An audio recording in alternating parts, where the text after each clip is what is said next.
This is my presentation on hummingbirds. Here is the video of territorialism. This is the behavior that we will be talking about in regards to the hummingbirds. It is a very common behavior that they do display. They tend to chase each other, whether it be for food, mates, and shelter, although when it comes to this, we will be talking more about their territorialism and chasing each other in regards to food. You can see multiple times that the hummingbirds, like right here, will swoop down and go back and forth, chasing each other. Or right there in that corner, you would have just seen that the hummingbirds were actually chasing each other away, and then it comes back down to be able to feed from the feeder. They do tend to perch, which is something we will get back into a little bit more later on, but they do swoop around a lot to chase each other around.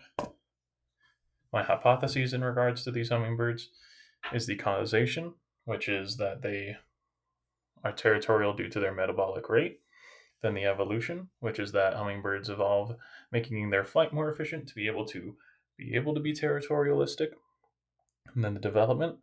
They need to be more territorial over food because they want to be able to have more energy and provide a more dominant food source. And then the function, they can be able to have a more of a constant food source and be able to find mates possibly due to being territorialistic.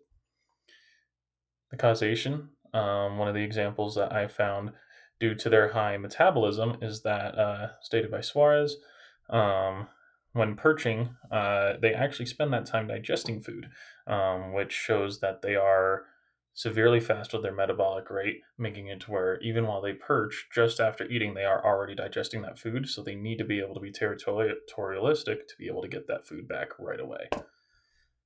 The development, stated by Ewald and Bransfield, it shows that when these birds are territorialistic, there is a greater proportion of their food available, which shows that they are able to get more energy because as they develop, they have a faster metabolic rate and they need to be able to store more energy due to how much energy they already, at an older age especially, give off.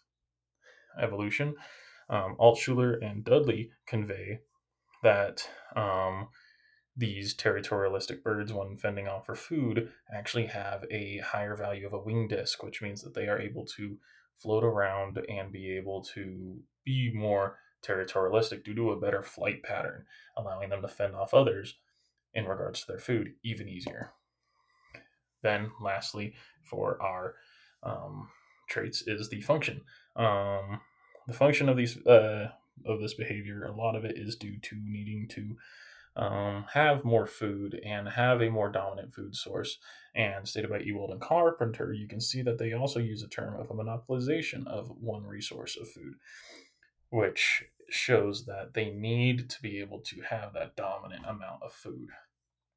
When it comes to the end of this, I feel that this showcases a lot of social behaviors when it came to the class, and we were talking about that due to how social they are and how even just territorialism for these birds, despite being more of a negative connotation, they use to be social, like being able to find a mate possibly, or a con like losing food.